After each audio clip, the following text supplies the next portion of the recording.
South India shopping mall festival and wedding celebrations సరికొత్త designs తో అద్భుతమైన కలెక్షన్. Hello బర్నీ sir. నమస్తే అండి. కానీ బిగ్ బాస్ హౌస్ లోకి వెళ్తే ఫుడ్ ఉండదు, టాస్క్లు, డైట్ ఫుడ్ ఉండదు సార్. ఎలా సార్ అప్పుడు?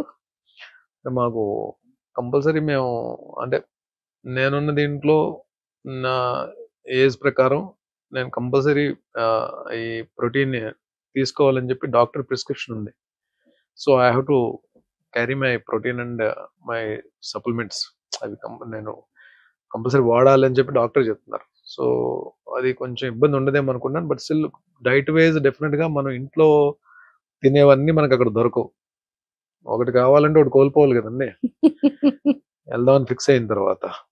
But it's a great opportunity to ఇంకా లీన్ అవడానికి ఇంకో మంచి అవకాశం దొరుకుతుందేమో. నిజమే కదా.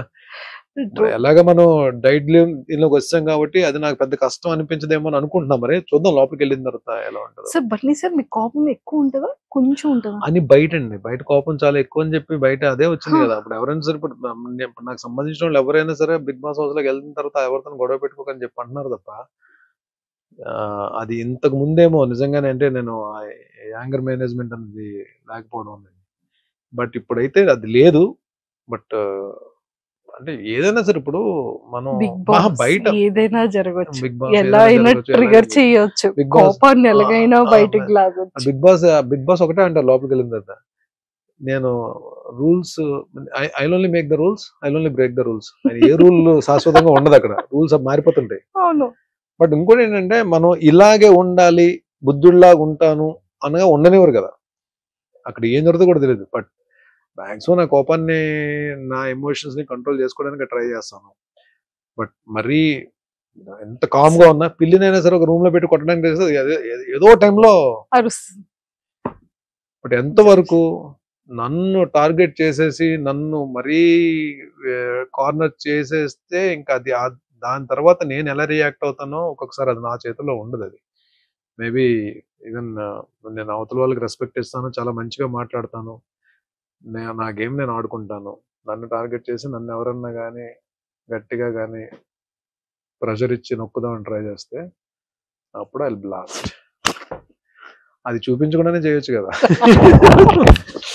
ఇలా ఇసిరేకుండా సింగిల్ హ్యాండ్ తో. Super. And sir Bigg Boss ని ప్రీవియస్ చూసారా ఎప్పుడైనా? కొన్ని ఎపిసోడ్స్ చూసానండి, కొన్ని అంటే ఎప్పుడో ర్యాండమ్ గా చూసాను. బట్ రెగ్యులర్ గా వాచ్ చేయడానికి నాకు టైం ఉండేది కాదు. బట్ టైం దొరికినప్పుడల్లా ఎప్పుడైనా అప్పుడప్పుడు చూసేవాడిని. బిగ్ బాస్ అంటే మీ పాయింట్ ఆఫ్ వ్యూలో ఏమని చెప్తారు? స్ట్రాటజీ అంటారా, మైండ్ గేమ్ అంటారా, మిమ్మల్ని మీరు తెలుసుకునే గేమ్ అంటారా? All emotions on one platform. అంతే. అక్కడ కోపం ఉంటుంది, బాధ ఉంటుంది, అర్ధాకలు ఉంటుంది, ఒక్కొక్కసారి పీస్ ఆఫ్ మైండ్ ఉండదు, ఒక్కొక్కసారి ఉంటుంది, ఒక్కొక్కసారి హ్యాపీనెస్ ఉంటుంది, ఒక్కొక్కసారి డిప్రెషన్ ఉంటుంది, ఒక్కొక్కసారి ఎందుకు వచ్చిన బాధరా బాబు, ఎందుకు వచ్చిన జీవితం అని ఉంటుంది. అంటే అన్ని ఎమోషన్స్ ఉండే ఏకైక ప్లాట్ఫామ్ అది. అండ్ ఇంకొకటి ఏంటంటే నువ్వు నీలాగా ఉందాం అనుకుని ఎంత ప్రయత్నించినా ఒక్కొక్కసారి ఉండలేని పరిస్థితి కూడా ఉంటుంది. ఒక్కొక్కసారి ఇలాగే ఉందామంటే కుదరదు. అంటే ఇట్స్ లైక్ అన్ప్రెడిక్టబుల్ ప్లేస్. ఇది ఇలాగే ఉంటది, నేను ఇలాగే ఉంటాను అనుకున్నవి జరగని ప్లేస్. ఒక్కొక్కసారి మంచి జరగదు అనుకుంటే మంచి జరిగే ప్లేస్, మంచి జరుగుతుంది అంటే మంచి జరగని ప్లేస్. హ్యాపీగా ఉందా అంటే బాధ పెట్టే ప్లేస్, బాధతో ఉంటే హ్యాపీనెస్ ఇచ్చే ప్లేస్. ఏదైనా జరగచ్చు. That is called Bigg Boss అంటారు. Super sir. అందరు హీరోస్ తో చేసేసారు. అండ్ అంటే నాకు తెలిసి ఒక 3 generations ని కవర్ చేసినట్టున్నారు మీరు కదా. 4th generation కూడా ఏమైనా కవర్ చేశారు? ఇప్పుడు 3 generations కవర్ చేస్తారంటే సార్ చిన్నప్పటి నుండి మీరు వచ్చారు అని అంటున్నాను సార్. చాలా యంగర్ ఏజ్ నుంచి కెరియర్ స్టార్ట్ చేశారు కదా ఇండస్ట్రీలో. సో అలా సో చేశారు. మరి నాగార్జున గారిని అంటే అదేమో యాక్చువల్లీ సోగ్గాడే చిన్నానికి ముందు డైరెక్షన్ డిపార్ట్మెంట్ నుంచి కాల్ వచ్చింది. మరి అది ఎందుకు మరి నా క్యారెక్టర్ మిస్ అయిందో తెలియదు. కళ్యాణ్ కృష్ణ గారు అనుకుంటా డైరెక్టర్. నాకు కాల్ వచ్చింది, మళ్ళీ ఆ డేట్స్ ఎందుకు మిస్ అయ్యో తెలియదు. కొంచెం ఎక్కడో చిన్న బాధపడి అయ్యో నాగార్జున గారి కాంబినేషన్ అంటే నాగార్జున గారి సినిమా చేయలేకపోయినా అని. బట్ ఇక్కడ ఈ హౌస్ లో ఈ నాగార్జున గారితో అట్లీస్ట్ స్క్రీన్ షేర్ సార్ నాకు ఒక చేసుకోగలుగుతున్నాం అండ్ ఇంటెన్షన్ ఆ ఉంది. ప్లాట్ఫామ్ షేర్ చేసుకోగలుగుతున్నందుకు ఏదో చిన్న సాటిస్ఫాక్షన్. మీ ఇద్దరి కాంబో ఎలా ఉంటుంది? నాకు సార్ మిమ్మల్ని చూసి ఎలా ఏం అడుగుతారు, ఏం చెప్తారు? సో మీ ఇద్దరిని ఇలా ఎదురెదురుగా మీరిద్దరు ఇలా మాట్లాడుతుంటే ఎలా ఉంటది అన్న విషయం మాకు ఎంత త్వరగా 6th వస్తుందా, ఎప్పుడు చూస్తామని వెయిటింగ్ లో ఉన్నాం. జస్ట్ 7th దగ్గరలోనే ఉంది కదండి అది. Seriously. And lot of people అంటే భరణి సార్ వెళ్తున్నారు అనగాని సీరియల్ వాళ్ళందరూ వాళ్ళు చాలా హ్యాపీగా ఫీల్ అవుతున్నారు. సీరియల్ అంటే ఒక యాక్టర్ కి ఇంత ఫాలోయింగ్ ఉందా, ఇన్నర్ ఆర్టిస్టులకి ఇంత లవ్ అండ్ ఎఫెక్షన్ ఉందా? ఇట్స్ నాట్ ఫాలోయింగ్ అండి. అంటే నాకు నాకు నాకు నాకు నా కెరియర్ దగ్గర నుంచి నాతో నేను వాళ్ళతో ట్రావెల్ అయ్యి కష్ట సుఖాలు పంచుకున్నాము అన్ని. అంటే కలిసి షూటింగ్స్ చేసాము, కలిసి కూర్చొని పార్టింగ్ చేసుకున్నాము, ఒకరి మీద ఒకరు అలిగాము, అన్ని అంటే అన్ని ఉన్నాయి. లైక్ అంటే they are not like my co artist, they are like నా చైల్డ్హుడ్ ఫ్రెండ్స్ లాగే అంత క్లోజ్ బ్యాచ్ కొంతమంది ఉన్నారు. లైక్ సమీర్, కౌశిక్, కళ్యాణ్ అంటే మన రాధామధు కళ్యాణ్, అండ్ చక్రి, అండ్ శ్రీరాజ్, రాఘవ, శశి, వీళ్ళందరూ నాకు చాలా బాగా క్లోజ్. అంటే అంటే ఏదన్నా వస్తే మేమే ఎక్కువ కలుస్తాం అన్నమాట. బట్ అలా కాకపోయినా ఫిమేల్ ఆర్టిస్ట్ లో కూడా నేను అంటే అందరితో మాక్సిమం హరిత గారితో వర్క్ చేశాను, జ్యోతిరెడ్డి గారితో వర్క్ చేశాను, చాలా మంది బాబీలారితో వర్క్ చేశాను, సుమనశ్రీతో వర్క్ చేశాను, కృష్ణశ్రీ గారితో వర్క్ చేశాను, రాగిణి గారితో నాన్నలో రాగిణి గారితో వర్క్ చేశాను. అండ్ మేల్ ఆర్టిస్టులు కూడా చాలా మందితో, సీనియర్ ఆర్టిస్టులతో చాలా మందితో నేను వర్క్ చేస్తున్నాను. సో వీళ్ళందరూ కూడా మేబీ అందరూ ఎక్కడో దగ్గర చిన్న ఎఫెక్షన్ ఉంటుందని చెప్పి నేను తెలియని ఇది ఉంటుందని చెప్పి నేను అనుకున్నా. బట్ నేను కౌశిక్ కి ఈవెన్ తను ఈ ఆర్టిస్ట్ అసోసియేషన్ ప్రెసిడెంట్ గా మనోడు ఎలక్షన్స్ ఉన్నప్పుడు మేము సపోర్ట్ చేస్తాం అందరం అలాగా. బట్ ఈ టైం వచ్చినప్పుడు నేనే అడిగాను కౌశిక్ కాల్ చేసి, కౌశిక్ ఎలాగా నేను బిగ్ బాస్ వెళ్తాను, ప్లీజ్ డూ సపోర్ట్ అని చెప్పన్నా. Definitely I support. నేను మనం ఒకరి గురించి ఒకరు నిలబడతాం కదరా ఎప్పుడు, డెఫినెట్ గా నేను ఉంటాను. నేను ఆర్టిస్టులు అందరికీ నేను రిక్వెస్ట్ చేస్తాను, లోపలికి వెళ్ళు, I will take care about that. వెళ్ళడం అలా వెళ్తారు, వచ్చేటప్పుడు ఇలా పట్టుకొని వస్తారు. చూద్దాం అంటే ఏం లేదంటే it is not about the lifting of the cup or title, it is about the game we play in the house. And మనం అక్కడ ఏం జరుగుతుంది రిజల్ట్ అనేది పక్కన పెడితే I want give my best. And కానీ చూద్దాం, ఐ డోంట్ వాంట్ రివీల్. నా గేమ్ అన్నది నాకే తెలియదు. ఇప్పుడు వచ్చి నేను వెళ్ళి లోపలికి వెళ్ళి ఏ గేమ్ ఆడబోతున్నాను కూడా నాకే తెలియదు. చూద్దాం. డెఫినెట్గా మీరు అనుకున్నదే జరగచ్చేమో. తదాస్తు. Super sir.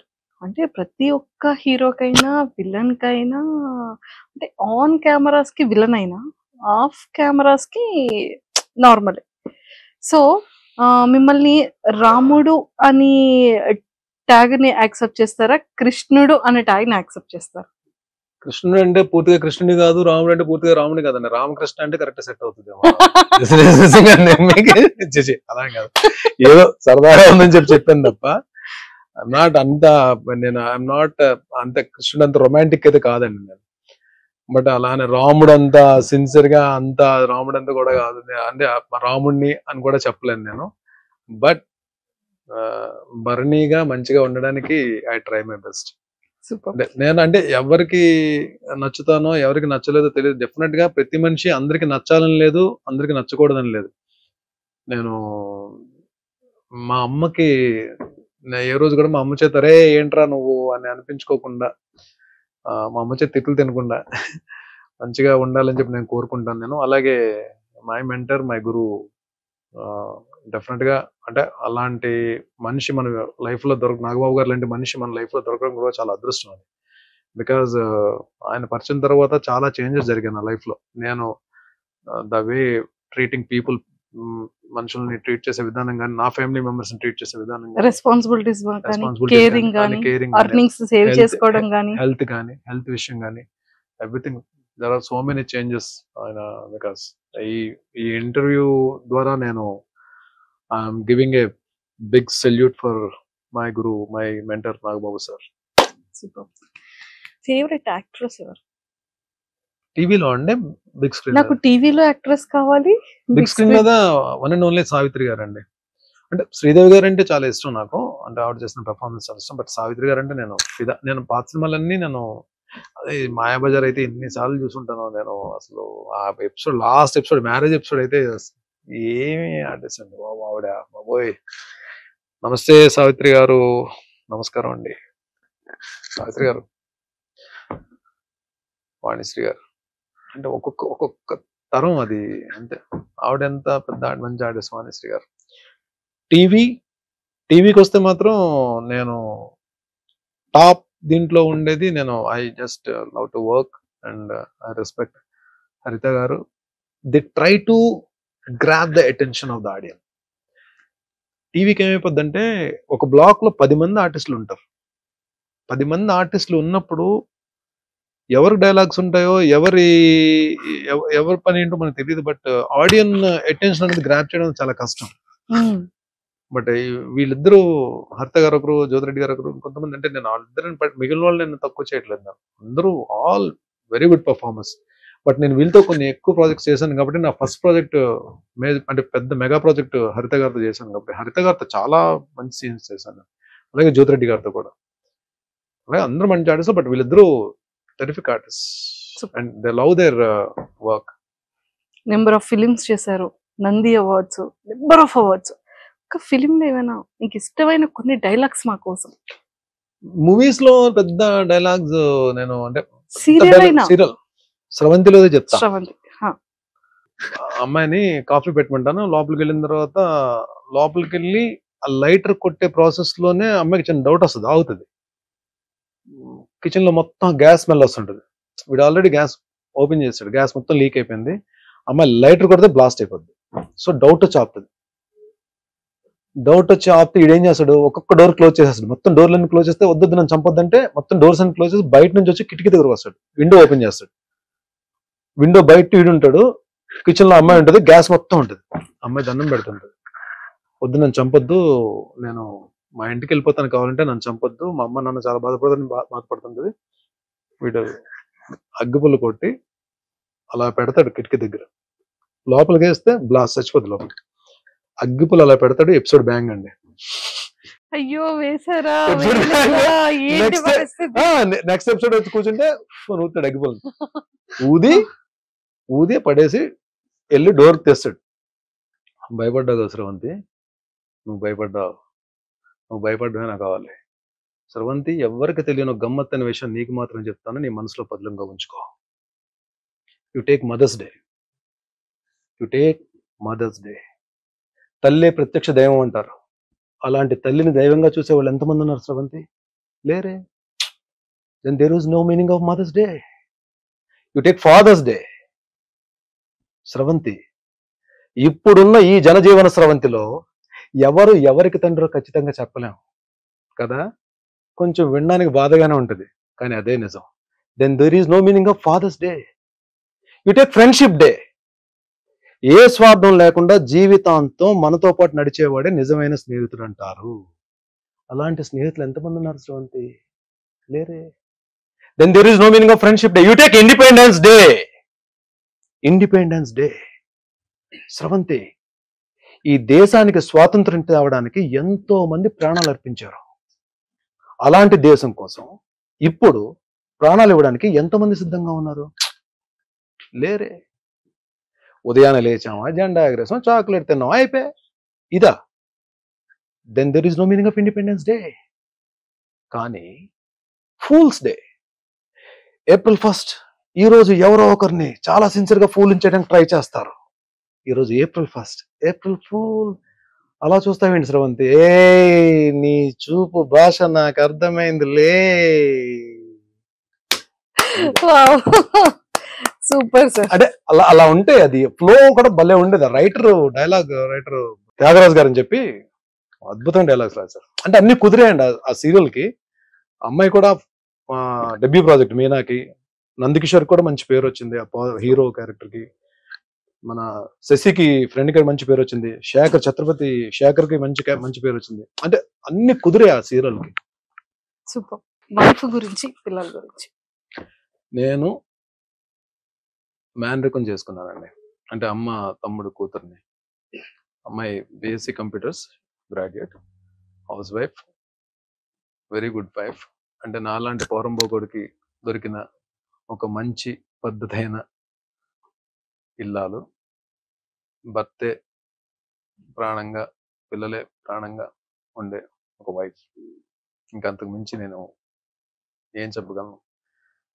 ఆ అమ్మాయికి మంచి జరిగిందో నాకు మంచి జరిగిందో పెళ్లి చేసుకోవడంలో ఆలోచిస్తే ఒక రకం నాకే మంచి జరిగింది అనమాట. లేదంటే వేరే అమ్మాయి అయితే నన్ను, అంటే నేను చేసిన పనులకి, ఈ ఫైనాన్షియల్ ఇండిసిప్లిన్ కి ఇవన్నీ ఉన్నాయి కదా నా లైఫ్ లో, వేరే వాళ్ళైతే కొంచెం ఇబ్బంది పడేవారు. బట్ దీని అన్నిటికీ నిలబడింది, తీసుకొచ్చింది. బట్ కిడ్స్, నా పిల్లలిద్దరు కూడా బాగా చదువుకున్నారు, వాళ్ళు బాగా సెటిల్ అయ్యారు లైఫ్ లో. మ్యారేజెస్ ఇంకా టైం ఉంది కదా.